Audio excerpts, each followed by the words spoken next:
A paz de Deus, nosso Pai, e de nosso Senhor Jesus Cristo.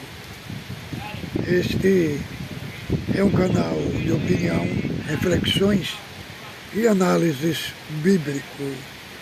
Passando aqui no nosso canal, você que não é inscrito, por gentileza, se inscreva no nosso canal, porque todo vídeo que sobe na plataforma digital, o YouTube lhe comunicará através de uma notificação. Fazemos saber que o nosso compromisso aqui é um compromisso genuíno com as Escrituras Sagradas e com a nossa fé cristã. Trazemos aqui assuntos magníficos, embasado nas Sagradas Escrituras. Irmãos, fale, coloque nos comentários da onde você está me assistindo e onde o meu canal está te alcançando.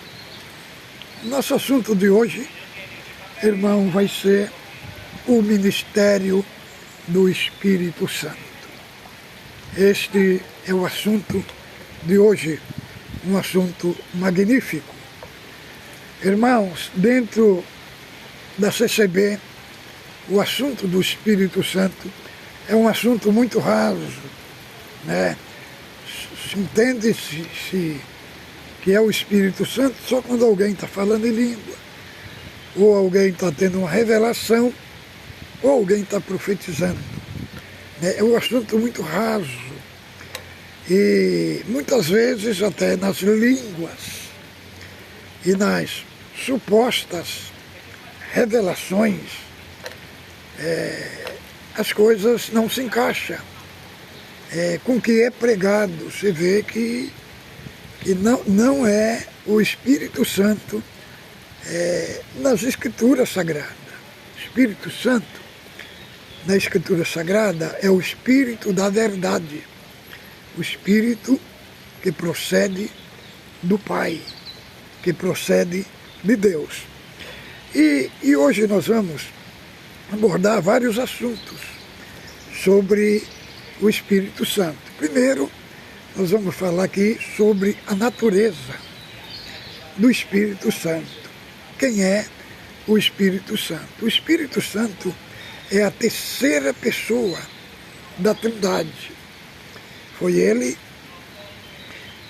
que levantou os profetas do Velho Testamento para pregar sobre a obra messiânica, né, que apontavam para Cristo. Né, todos os profetas do Velho Testamento foram levantados pelo Espírito Santo. Né? E no Novo Testamento, falando da natureza do Espírito Santo, quando fala da blasfêmia contra o Espírito Santo, nós encontramos lá em Mateus capítulo 12, verso 22, Marcos 3, 21, Lucas 12, 12. É abordado sobre o assunto da blasfêmia. E o Senhor fala o seguinte: todo pecado e blasfêmia será perdoado aos homens, mas o que blasfemar contra o Espírito Santo, nem neste século e nem no futuro terá perdão. Por que não terá perdão, irmão? Porque o Espírito Santo é ele o responsável pela conversão dos salvos. É ele que converte os salvos. A sua missão está na obra da salvação.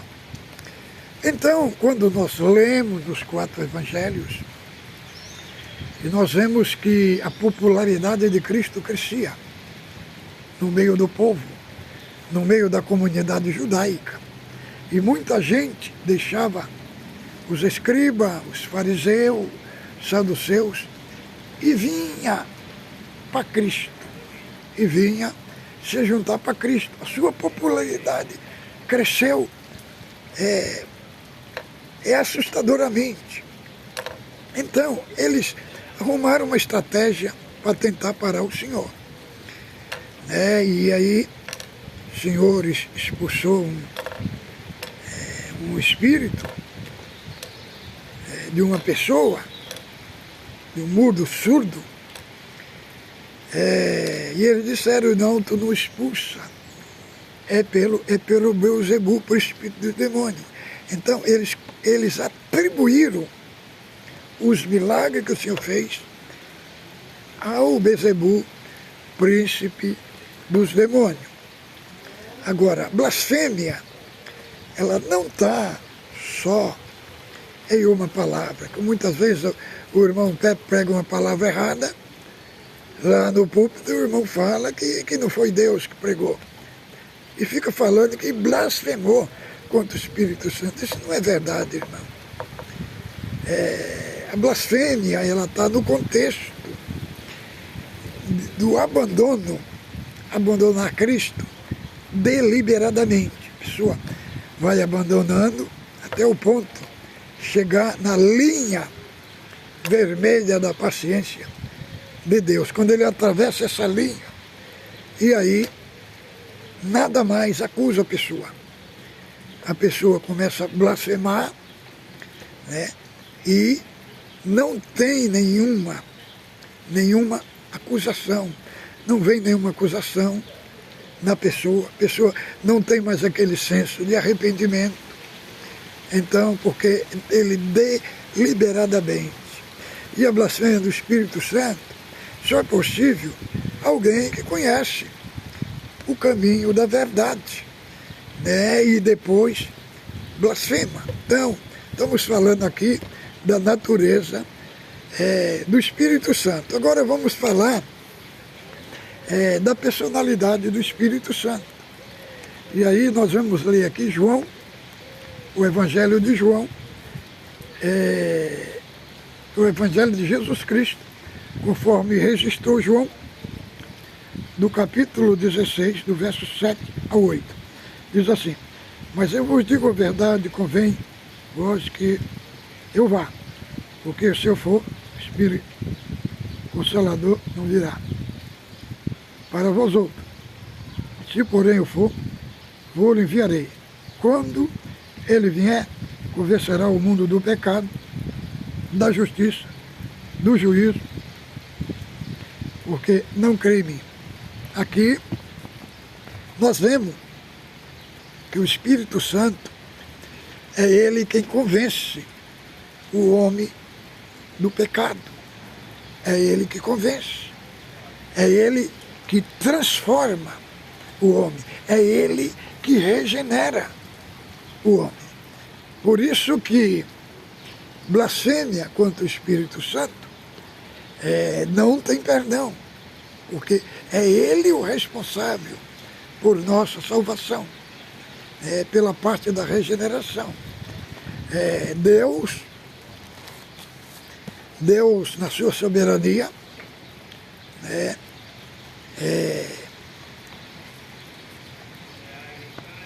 na eternidade, ele decretou salvação. Cristo morreu por nós e o Espírito Santo aplica a obra da salvação. Nós vemos a Trindade, mas na obra da conversão nós vemos intrínseco aqui o Espírito Santo. E agora vamos ver João 16 e 13.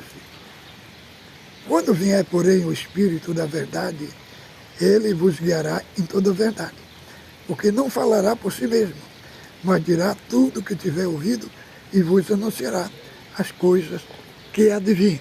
Então, aqui nós vemos a característica de uma pessoa. O Espírito Santo vos guiará em toda a verdade e falará tudo o que tiver ouvido. Quem ouve é uma pessoa, é a característica de uma personalidade. Então, ele é um ser da Trindade, é a terceira pessoa da Trindade, mas é um ser pessoal. Então, nós vemos aqui, irmãos, e vamos ver aqui outro texto, né? João 15, 26, 27. Quando, porém, vier o Consolador, que eu vos enviarei da parte do Pai, o Espírito da verdade, que dele procede, esse dará testemunho de mim, e vos também testemunharei, pois estiveste comigo desde o princípio. Então, aqui a Escritura fala que ele procede do Pai. Ele procede da mesma natureza, da mesma essência do que Deus é.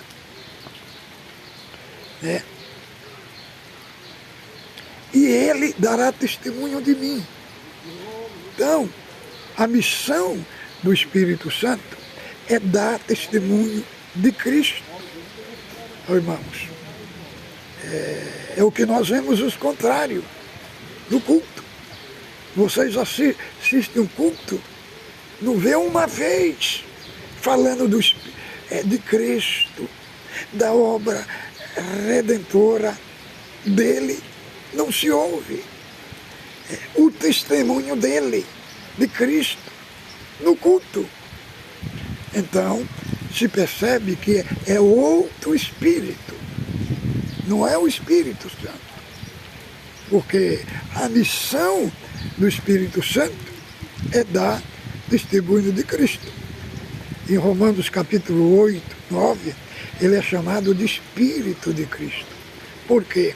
Porque a função dele é falar de Cristo, é falar da sua obra redentora. Então,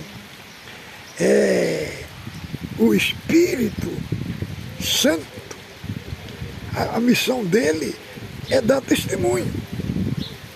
Então, irmão, nós vemos no livro dos Apóstolos, Atos 13, 2, dizendo: jejuando os apóstolos, disse o Espírito Santo, separai-me a Saulo e a Barnabé para a obra que eu os tenho chamado. Então, você vê o Espírito Santo chamando, né?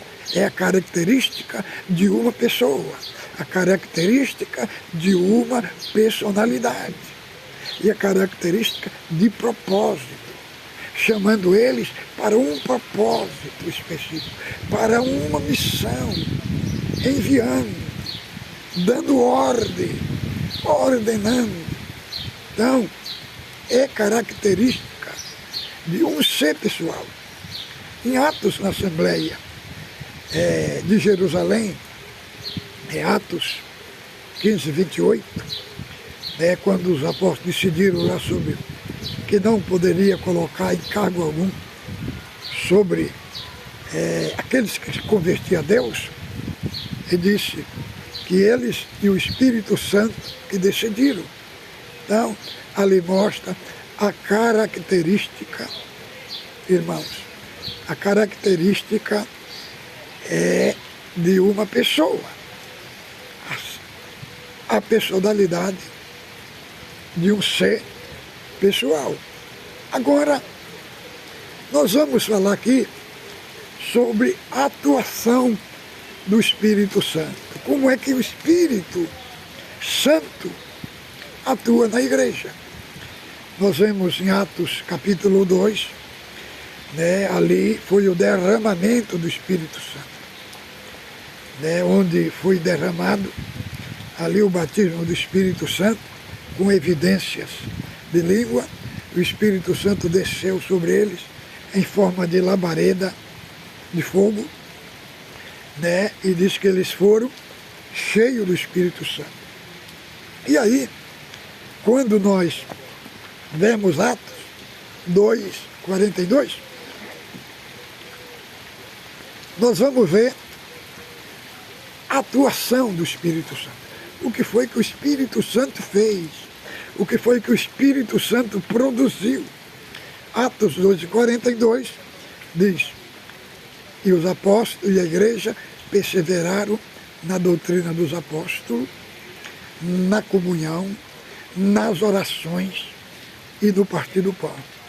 Perseverar na doutrina dos apóstolos significa estudar a Escritura, estudar o Evangelho.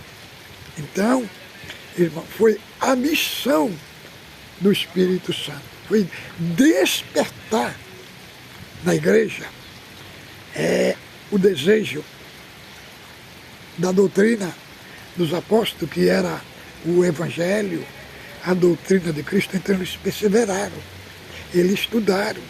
Então é impossível a pessoa falar que tem o Espírito Santo e rejeita o estudo da Escritura Sagrada. É outro espírito, irmão. É outro espírito. Porque o espírito que procede de Deus, que emana de Deus, irmão, é o mesmo espírito que inspirou os autores bíblicos para escrever a Escritura Sagrada. Lá em Pedro 2:21, fala que eles não falaram de si mesmos, eles falaram inspirado pelo Espírito Santo. Eles não tiveram uma particular interpretação, mas os homens santos de Deus falaram inspirado pelo Espírito Santo.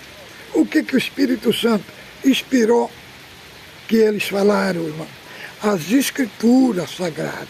Então, o Espírito Santo e a Escritura se formam uma unidade. Quem não tem prazer nas Escrituras Sagradas, tem uns que diz que tem prazer em profecia. Profecia, nas profetadas aí, mas quando toca no estudo da Escritura Sagrada, pula fora. Que espírito é esse? Isso não é o Espírito de Deus, irmão. Isso é um espírito das trevas, do engano. Entendeu? Porque o Espírito de Deus, todo crente que tem o Espírito de Deus, tem fome da palavra, da Escritura. Ama as Escrituras Sagradas. E em Atos, capítulo 19, nós vemos também ali, diz que Deus usou de Paulo em Éfeso. É o único lugar no ministério de Paulo que fala que Deus em Éfeso fez através de Paulo maravilhas extraordinárias.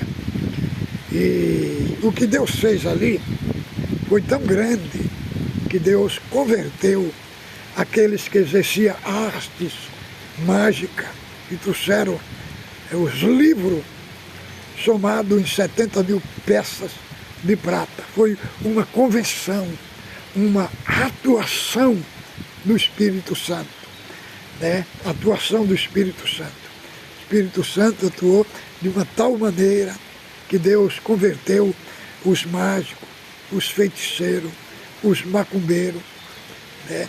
Queimaram as suas obras de feitiçaria e se converteram a Deus por obra do Espírito Santo. E também em Atos 8:37 fala que Deus mandou Filipe sair da onde ele estava e ir para um lugar deserto de Gaza. Quando ele chegou lá, ia passando o mordomo, né, o superintendente da rainha dos Etíopes, né, ele vinha de Jerusalém, da adoração, e ele parou o carro e lia o profeta Isaías. E o Espírito do Senhor, Espírito Santo, disse para Elias: se encosta no carro. E Elias e Filipe encostou no carro. Filipe perguntou: entende tu que lês? Como não entendo? Como eu vou entender se alguém me não explicar. Ele disse, o que é que lês? Eu estou lendo aqui, não sei de quem o profeta fala, daquele que foi humilhado, que foi levado ao matadouro. Falou, de quem que o profeta fala? Não, ele está falando de Jesus Cristo. E aí anunciou para ele Jesus Cristo. E ele se converteu e chegou num lugar que tinha água e falou assim, eis aqui a água, o que me impede de que seja batizado? Disse, é lícito se tu crê. E Felipe desceu a água e Felipe batizou ele. Então, nós vemos Deus tomando Felipe para se encostar no carro, para explicar para ele, pelo Espírito Santo, a Escritura, aquilo que ele lia e que não entendia. Então nós vemos uma unidade, o Espírito Santo, né, e as Escrituras. Então, irmão, quem prega palavra e a sua pregação não tem nada a ver com a Escritura, não é o Espírito Santo, irmão. É o espírito de engano. Porque o ministério do Espírito Santo na Bíblia, que foi desempenhado na igreja, a função era falar de Cristo, é falar do Espírito Santo, é falar das Escrituras sagradas. Irmãos, diz a Escritura que Deus fazia milagres através dos apóstolos. Mas aonde? Qual foi a formação que foi formado deles? Eles perseveravam na doutrina dos apóstolos, na comunhão, nas orações, no partir do pão. Então, o que é que estava junto? Qual foi?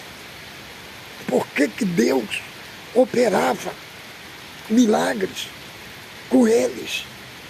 Por causa da formação que o Espírito Santo formou eles para ser uma igreja genuína, pura, quer dizer, a descida do Espírito Santo no dia de Pentecostes fez eles perseverar na doutrina, fez eles viver na comunhão, fez eles viver na oração e no partir do pão. Isso é o sinal quando o Espírito Santo atua, irmão. Quando o Espírito Santo atua na igreja, sabe? É formado dentro dela uma base, né? Uma estrutura genuína e sadia. Porque uma igreja que não tem Escritura, irmão, que não tem Escritura, que não tem os pilares do Espírito Santo dela, pode se chamar de tudo, menos de igreja, né? Porque é nesse aspecto que as almas entram na igreja, elas são protegidas, elas são alimentadas, elas são refugiadas na igreja. A igreja, ela foi criada para isso, por isso que a igreja, o Espírito Santo, que constituiu a igreja, que uniu a igreja. É como nós vemos lá em 1 Coríntios, irmão, em 1 Coríntios, capítulo 12, do verso 12 ao 31, Paulo faz uma tipologia de um corpo humano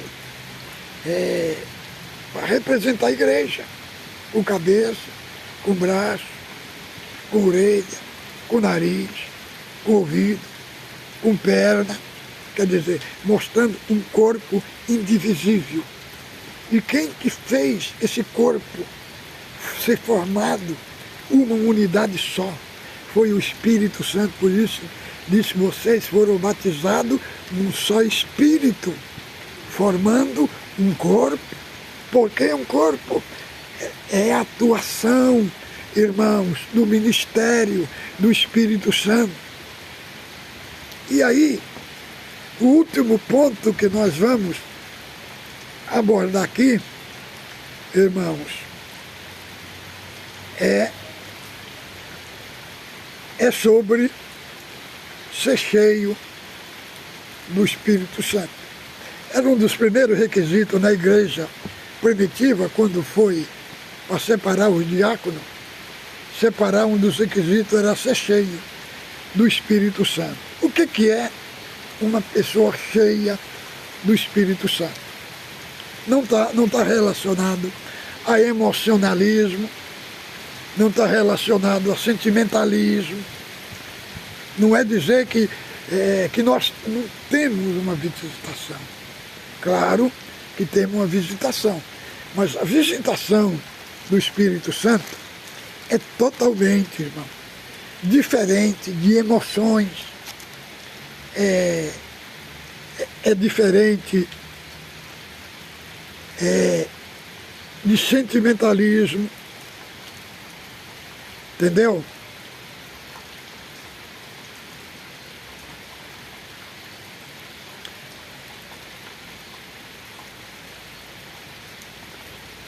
Então, aqui diz aqui,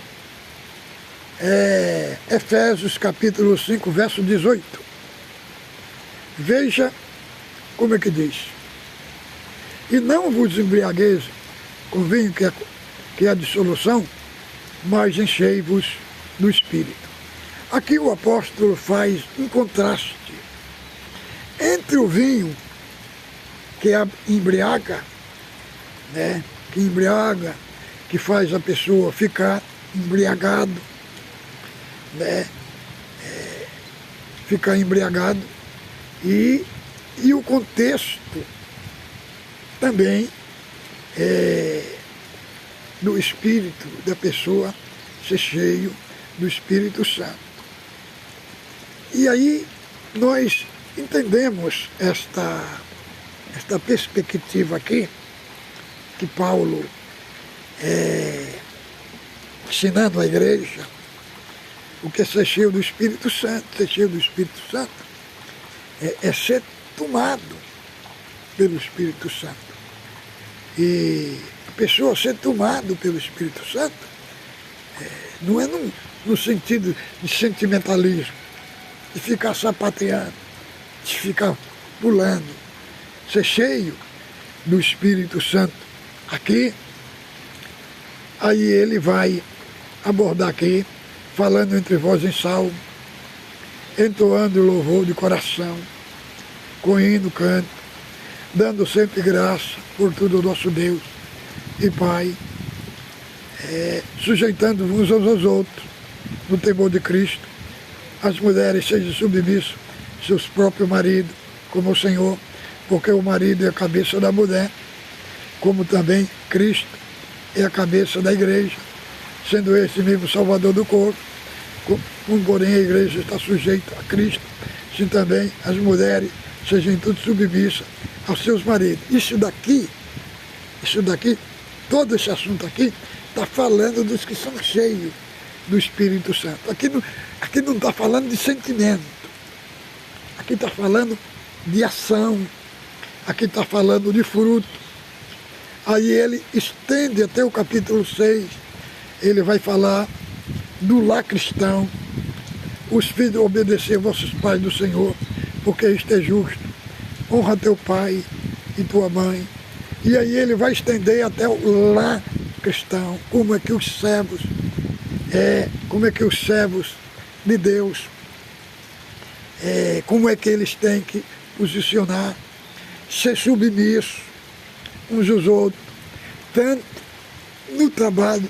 E ele vai falar aqui o que é ser cheio do Espírito Santo, é ser tomado por Espírito Santo pela ação, irmão.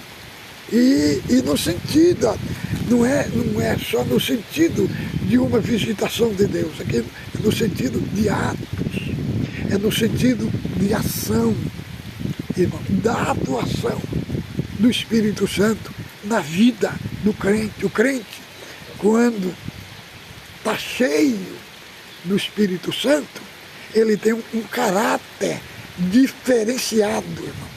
Tem um caráter diferenciado. Por quê? Porque ele está cheio, ele está preenchido pelo Espírito Santo. E no coração dele, na vida dele, não tem espaço para o diabo atuar. Por quê?